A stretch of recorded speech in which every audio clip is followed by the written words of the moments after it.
Baba alisema tuende Canaan. Baba hakusema tuende kwa street. Canaan hakuna street. Canaan ni kuwa katika serikali ya nchi hii, si ndio? Sisi kama chama cha ODM saa hii tuko katika broad base. Lakini ikifika 2027 hatutaki tena kuwa katika opposition. Kwa hivyo na vile ambavyo tumeonyesha nguvu yetu katika hii celebration ya ODM at 20.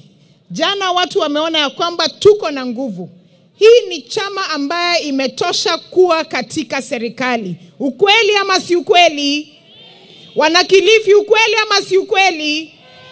Kwa hivyo mwakikisha ya kwamba nyinyi mkiwa hapa, sisi tukiwa Nyamira, wenzetu wakiwa huko Luo, Nyanza, Western, Nairobi, Northeastern, wanachama wote wa ODM, tumekikuza chama, tumekichunga, na sisi kama viongozi tukue katika mstari wa mbele kuhakikisha ya kwamba sisi ndio tunaleta umoja katika chama chetu, na sisi tunaongea katika lugha moja ya kusema ya kwamba ODM is here to stay. ODM is us and we are ODM.